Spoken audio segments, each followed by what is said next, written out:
This is National Native News. I'm Jill Freitas.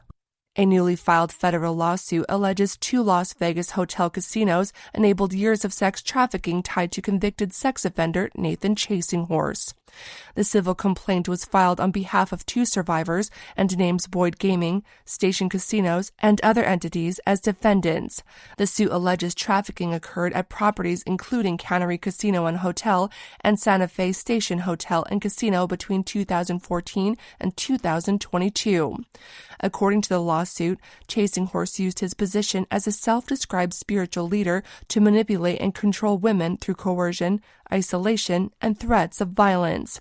The complaint alleges the women were forced into commercial sex acts while hotel staff ignored visible warning signs.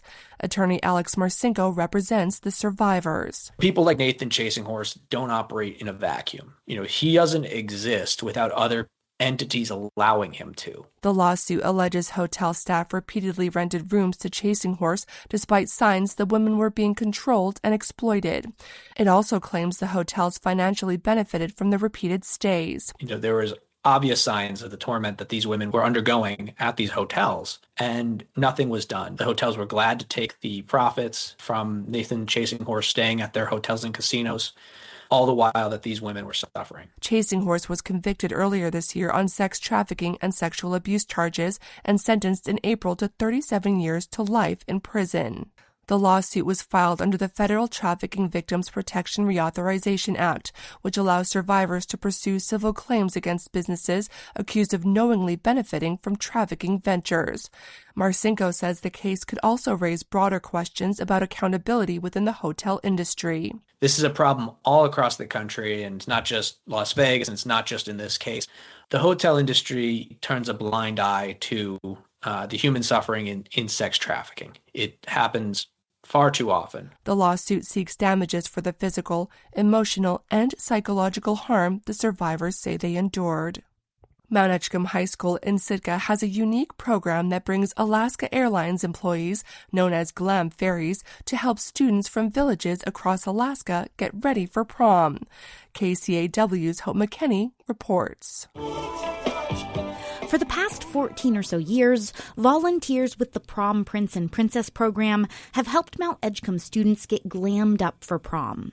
They do hair, nails, and makeup, provide jewelry, shoes, corsages, and boutonnieres, and even do alterations on the many donated suits and dresses. So I'm really happy to be here because I love doing hair and makeup. Lisa Lynch is one of the many glam fairies helping in the crowded room. So I'm happy to be able to do this for other kids whose families can't be here to help them like that. I wanted shimmer and I wanted glitter, and that's exactly what they gave me. Alonza Topcock just finished her turn in the makeup chair. She says her prom look is inspired by the 2001 Mariah Carey cult classic, Glitter. She says it means a lot that people volunteer their time and to donate clothes and makeup and jewelry when she and her friends don't have their family members nearby to help out. Freshman Andrew Adams from Mentasta Lake is hovering at the entrance to the common room with his friends Calvin and Kaysen. Adams went to a middle school prom a couple of years ago, but this is his first high school prom. Are you all going to go up and ask some folks to dance? Maybe. Yeah. Despite some nerves, Adams and his friends eventually ask one of the volunteers to help them get ready. Circling back around with them afterwards, refreshed and ready to head out, they seem like they're going to be just fine. Reporting in Sitka, I'm Hope McKinney. And I'm Jill Freitas.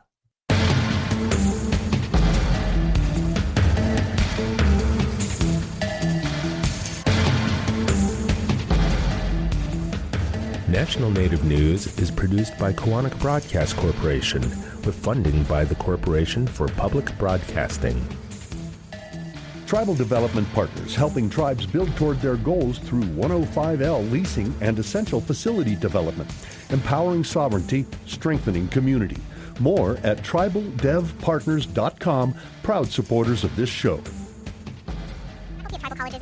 Hear that? Tribal college faculty do so much, one can't say it all here. Nothing but respect.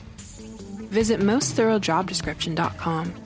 The American Indian College Fund supports this program.